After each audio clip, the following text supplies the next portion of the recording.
In a stunning and controversial move that has captured global attention, President Donald Trump has announced plans for possible land strikes against alleged drug traffickers operating out of Venezuela.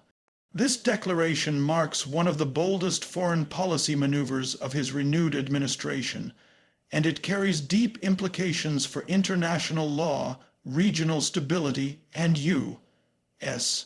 relations across Latin America. While the president insists these strikes are necessary to dismantle powerful narcotic networks threatening American lives, critics warn that such an operation risks escalating into a regional conflict with unpredictable consequences. According to White House officials, intelligence reports suggest that certain Venezuelan factions, allegedly linked to both criminal cartels and political elites, are responsible for facilitating large-scale cocaine trafficking into the United States. President Trump has publicly framed the issue not merely as a law enforcement challenge, but as a direct national security threat. "We will not tolerate foreign criminals poisoning our communities," he stated during a recent press conference. "If the Venezuelan government will not stop them, America will." His words echoed the hardline rhetoric that defined much of his earlier presidency, signaling a return to aggressive, unilateral approaches to international security. However, this proposed strategy immediately ignited debates within both Washington and global circles. Many military experts question whether land strikes in another sovereign nation, without United Nations authorization or a congressional declaration of war, could be justified under international law. Traditionally, U.S. counter-narcotics operations have relied on intelligence sharing, maritime patrols, and targeted sanctions rather than direct military incursions. By introducing the prospect of ground-based strikes, Trump is redefining the boundaries of what he views as acceptable in the war on drugs. Supporters within his administration argue that previous diplomatic strategies have failed to stop the flow of drugs, and bold action is now the only way to protect American families. Inside the United States, reactions are sharply divided along political lines.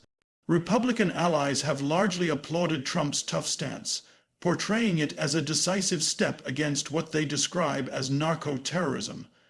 They claim that decades of leniency and bureaucratic caution have only emboldened cartels across Latin America.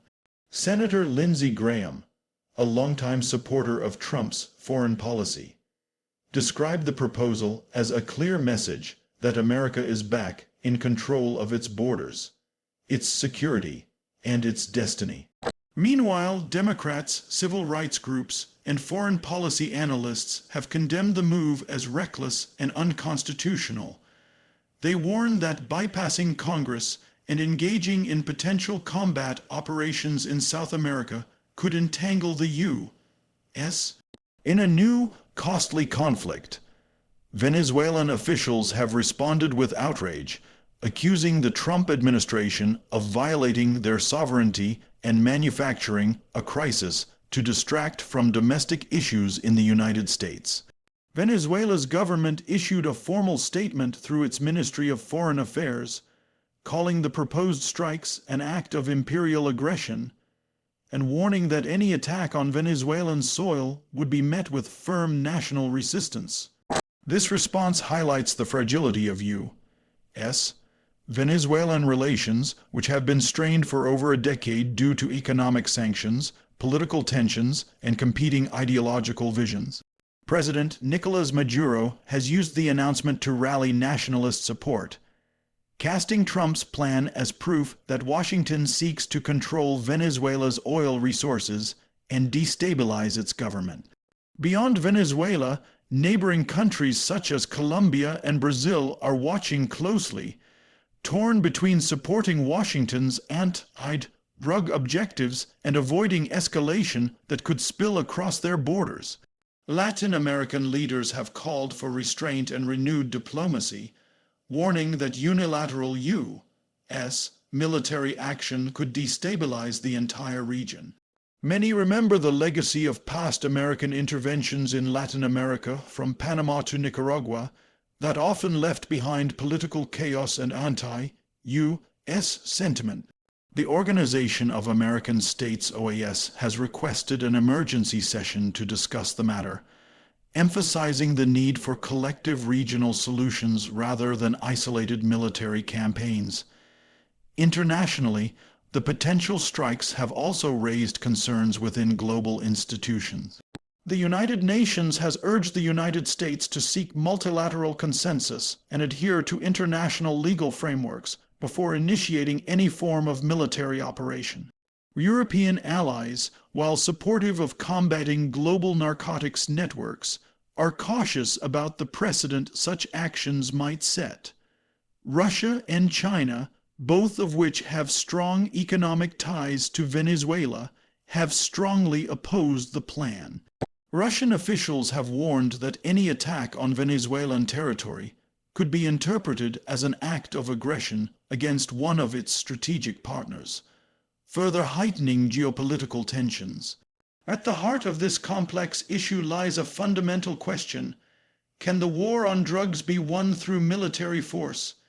History suggests that while targeted operations can disrupt criminal organizations, they rarely address the deeper socioeconomic roots of drug production and trafficking.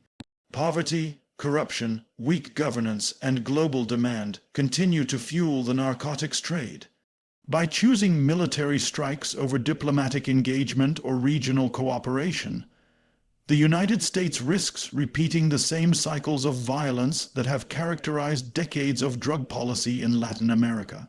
Critics argue that real progress depends on strengthening institutions, supporting local economies, and reducing domestic demand, not launching air or land strikes that could harm civilians and inflame anti-American sentiment.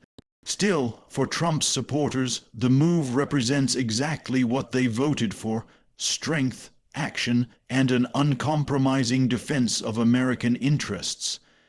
They view the president's willingness to confront foreign threats as a sign of resolve rather than recklessness. The question, however, is whether such actions will make America safer, or drag it into another long, costly entanglement abroad. As the world watches closely, the coming weeks will reveal whether President Trump follows through on his warnings, or uses them as leverage to pressure Venezuela and its allies into negotiation. Either way, the announcement has reignited global debates about the balance between sovereignty, security, and moral authority in U.S. foreign policy. For now, one thing is clear: Trump's plan for land strikes against alleged Venezuelan drug traffickers has once again placed the United States at the center of an international storm, one that could reshape the future of American diplomacy and global stability. Trump's bold military strategy, President Donald Trump's announcement of potential land strikes against alleged Venezuelan drug traffickers, reflects his signature America First approach: direct, forceful, and unapologetic. He argues that decades of failed diplomacy and weak enforcement have allowed cartels to thrive and threaten American lives. By positioning this as a matter of national security rather than law enforcement, Trump aims to project strength both at home and abroad. Supporters view this as a decisive move to protect U.S. citizens and restore global respect for American power. Critics, however, fear it signals a dangerous escalation that could lead to unnecessary conflict in Latin America. Legal and ethical concerns: the proposed land strikes raise serious questions about international law, sovereignty, and moral responsibility. Launching military attacks on another nation without United Nations approval or congressional authorization risks violating global norms. Critics warn that such unilateral action could set a precedent for future U.S. interventions, eroding trust in international diplomacy. Human rights advocates also express concern about potential civilian casualties and humanitarian fallout. While Trump argues that decisive action saves lives, legal experts emphasize that true justice must respect sovereignty and due process. The tension between legality and security remains at the core of this unfolding controversy. Venezuela's fierce response. Venezuela's government has strongly condemned Trump's plan, accusing Washington of imperialism and aggression. President Nicolas Maduro and his administration claim the U.S. is using drug trafficking as a pretext to destabilize Venezuela's sovereignty and seize control of its vast oil reserves. In response, Venezuela has placed its military on alert and warned of severe consequences for any incursion. This has fueled nationalism across the country, allowing Maduro to rally citizens around a message of resistance. The situation exposes the long-standing hostility between the two nations, with tensions that could ignite into a broader regional crisis if not carefully managed. Regional and global reactions. Latin American nations, as well as global powers, are reacting cautiously to Trump's announcement. Countries like Colombia and Brazil, while supportive of anti-drug efforts, fear cross-border instability. The Organization of American States (OAS) has called for diplomacy over conflict, emphasizing cooperative solutions. Meanwhile, Russia and China, Venezuela's key allies, have condemned the plan, warning it could spark geopolitical confrontation. European leaders urge restraint, fearing a repeat of past U.S. interventions that destabilize the region. The global response highlights how Trump's strategy not only affects drug policy, but also reshapes international alliances and tests America's credibility as a global leader. The broader war on drugs debate. Trump's proposal has reignited debate over whether military force can truly solve the drug crisis. History shows that bombing or invading drug-producing nations rarely stops the flow of narcotics. It often shifts production elsewhere and worsens violence. Experts argue that the real solution lies in economic reform, education, and reducing demand within the United States. Critics warn that aggressive tactics could create humanitarian crises, fuel anti-American sentiment, and strengthen authoritarian leaders. Supporters, however, claim that without firm action, cartels will remain unchecked. The central question is whether America's war on drugs should be fought with bullets, or with smarter, more humane strategies.